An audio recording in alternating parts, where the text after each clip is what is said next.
A fair is a rat's paradise. Everybody spills food at the fair. A rat can creep out late at night and have a feast. In the horse barn you will find oats the trotters and pacers have spilled. In the trampled grass of the infield you will find old discarded lunch boxes containing the foul remains of peanut butter, sandwiches, hard-boiled eggs, cracker crumbs, bits of donuts, and particles of cheese. In the hard-packed dirt of the midway, after the glaring lights are out and the people have gone home to bed, you will find a veritable treasure of popcorn fragments, frozen custard dribblings, candied apples abandoned by tired children, sugar fluff crystals. Ooh, what are those? We call those something else out here. It's very cotton-like.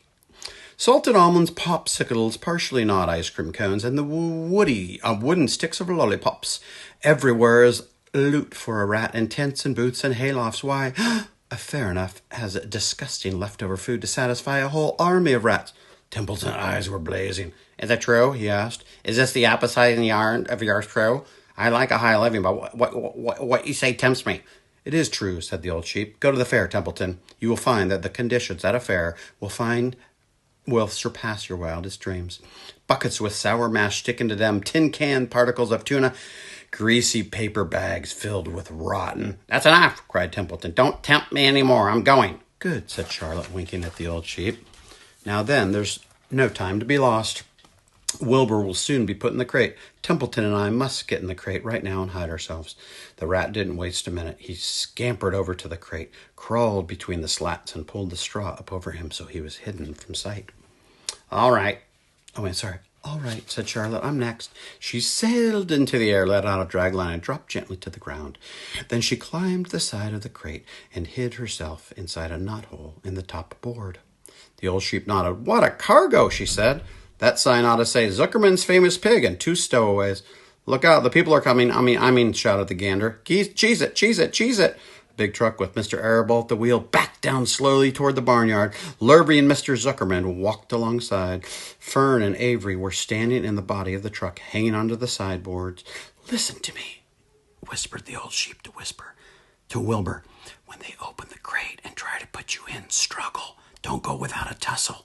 Pigs always resist when they're being loaded. If I struggle, I'll get dirty, said Wilbur. Never mind that. Do as I say. Struggle. If you were to walk into the crate without resisting, Zuckerman might think you're bewitched. He'd be scared of you go to the fair. Templeton poked his head up through the straw. Struggle if you must, he said, but kindly remember that I'm hiding down here in this crate and I don't want to be stepped on or kicked onto the face or pummeled or crushed or squashed or buffeted about or bruised or lacerated or scarred or bit. Just watch what you're doing, Mr. Radiant, when they get shoving you in.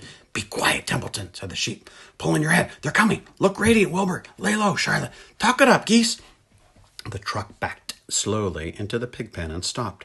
Mr. Arable cut the motor, got out, walked around. Is this better to read? Walked around to the rear and lowered the tailgate. The geese cheered. Mrs. Arable got out of the truck. Fern and Avery jumped to the ground. Mrs. Zuckerman came walking down from the house. Everybody lined up at the fence and stood for a moment admiring Wilbur and the beautiful green crate. Nobody realized the crate already contained a rat and a spider. That's some pig, said Mrs. Arable. He's terrific, said Lurvy. He's very radiant, said Ferd, remembering the day he was born. Well, said Mrs. Zuckerman. He's clean anyway. The buttermilk certainly helped. Mr. Arable studied Wilbur carefully. Yes, he's a wonderful pig, he said. It's hard to believe that he was the runt of the litter. You'll get some extra good ham and bacon, Homer, when it comes time to kill that pig. Wilbur heard these words, and his heart almost stopped. I think I'm going to faint, he whispered to the old sheep who was watching. Kneel down, whispered the old sheep. Let the blood rush to your head. Wilbur sank to his knees. All radiance gone. His eyes closed. Look! Screamed Fern. He's fading away! Hey, watch me, yelled Avery, crawling on all fours to the crate. I'm a pig!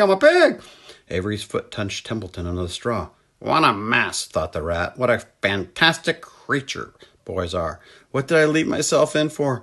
The geese saw Avery in the crate and cheered. Avery, you get out of that crate this instant, commanded his mother. What do you think you are? I'm a pig, cried Avery, tossing handfuls of straw into the air. Oink, oink, oink. The truck is rolling away, Papa, said Fern. The truck, with no one at the wheel, had started to roll downhill. Mr. Arable dashed into the driver's seat and pulled on the emergency brake. The truck stopped. The geese cheered. Charlotte crouched and made herself as small as possible into the little knothole, and so Avery wouldn't see her. "Come out at once!" cried Mrs. Arable. Avery crawled out of the crate, hands on his knees, making faces at Wilbur. Wilbur fainted away. "The pig is passed out," said Mrs. Zuckerman. "Throw water on him." "Throw buttermilk," suggested Avery. The geese cheered. Lurvy ran for a pail of water. Fern climbed into the pen and knelt by Wilbur's side. "It's sunstroke," said Zuckerman. "The heat is too much for him." "Maybe he's dead," said Avery. "Come out of that pig pen immediately," cried Mrs. Arable. Avery obeyed his mother and climbed into the back of the truck so he could see better. Lurvy returned with cold water and dashed it on Wilbur. "Throw some on me," cried Avery. "I'm hot too." "Oh, keep quiet," hollered Fern. "Keep quiet." Her eyes were brimming with tears. Wilbur, feeling the cold water, came to. He rose slowly to his feet while the geese cheered. "He's up," said Mr. Arable. "I guess there's nothing wrong with him." "There he is, getting the water on." "I'm hungry," said Avery. "I want a candied apple." "Wilbur's all right now," said Fern. "We can start." "I want to take a ride on the Ferris wheel." Mr. Zuckerman and Mr. Arable and Lurvy grabbed the pig and pushed him headfirst toward the crate. Wilbur began to struggle. The harder the men pushed, the harder he held back. Avery jumped down and joined them. Wilbur kicked and thrashed and grunted. "Nothing wrong with this pig," said Mr. Zuckerman cheerfully, pressing his knee against Wilbur's behind. Behind? Ooh. "All together now, boys. Shove!" With a final heave, they jammed him into the crate. The geese cheered. Lurvy nailed some boards across the end so Wilbur wouldn't back out. Then, using all their strength, the men picked up the crate and heaved it aboard the truck. They did not know that under the straw was a rat, and inside the knothole was a big gray spider. They only saw a pig. "Everybody in!" called Mr. Arable. He started the motor. The ladies climbed in beside him. Mr. Zuckerman and Lurvy and Fern and Avery rode him back. Hanging on to the sideboards, the truck began to move. The geese cheered. The children answered their cheer, and away went everybody to the fair. And that, my friends, is the end of the chapter.